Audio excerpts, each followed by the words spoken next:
Jyothika ma'am. அவங்க வந்துட்டு after her 30ஸ் அவங்களோட ட்ரான்ஸ்ஃபர்மேஷன வந்து அவங்க ஸ்டார்ட் பண்ணாங்க.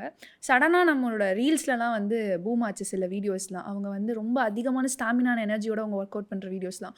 அத பார்க்கும்போதே வந்துட்டு எப்படி இந்த வயசுல இவ்ளோ பண்றாங்க? She is having 2 kids and இந்த ப்ரெஷர்லாம் தாண்டி எப்படி இந்த வயசுல அவங்க வந்து இந்த ட்ரான்ஸ்ஃபர்மேஷன் குடுத்தாங்கன்றதே எல்லாருக்கும் பெரிய ஒரு ஷாக்கிங்கான விஷயமா இருந்துச்சு. ஒரு 30ஸ்க்கு அப்புறம் இந்த மாரி ஒரு டிசிஷன் எடுத்து நான் என்னோட பாடி அண்ட் லைஃப் ஸ்டைல ட்ரான்ஸ்ஃபார்ம் பண்ணணும்னு நெனச்சாங்கல்ல. அது எவ்வளோ பெரிய விஷயமா இருக்கு சார். உண்மையாக சொல்ல போனோன்னா என்ன கேட்டிங்கன்னா 35 ப்ளஸ்க்கு அப்புறம் தான் நமக்கு வந்து ஒரு ஸ்ட்ரெஸ் ஃப்ரீ லைஃப் வரும். ஓகே.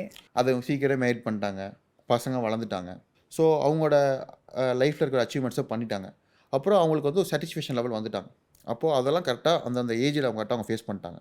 இப்போது 30 ப்ளஸ்க்கு அப்புறம் என்ன பண்ணுறாங்க அப்படின்னா, அவங்க இருக்கிற டைமை வந்து அவங்க ஹெல்த்துக்கு ஸ்பெண்ட் பண்ணுறாங்க.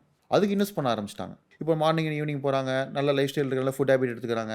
ஸோ அவங்க லவ் பண்ண ஆரம்பிச்சிட்டாங்க இப்போ. சரி எனக்கு அந்த ஸ்ட்ரெஸ்மே இல்லை, நம்ம நல்லா பார்த்துக்கலாம். ஸோ நம்மளோட பழைய அந்த யங் ஏஜை வந்து நம்ம திரும்ப ரெக்டிஃபை பண்ணலாம் அப்படின்னு ஒரு பியூட்டிஃபுல்லான மென்டாலிட்டியில் வந்துட்டாங்க அவங்க. ஸோ ஆட்டோமேட்டிக்காகவே அவங்க டைம் ஸ்பெண்ட் பண்ண ஆரம்பிக்கிறாங்க, அதுக்கு டயட் கொடுக்க ஆரம்பிக்கிறாங்க, நியூட்ரிஷன்ஸை கரெக்டாக பேலன்ஸாக கொடுக்குறாங்க, அதுக்கு தகுந்த மாதிரி அவங்க லைஃப் ஸ்டைலை வச்சுக்கிறாங்க. ஸோ அந்த அவங்களோட கமிட்மெண்ட்ஸை வச்சுக்கிறாங்க. ஸோ அதனால் அவங்களுக்கு வந்து அந்த ஏஜில் ஈஸியாக அது கிடைக்கிது.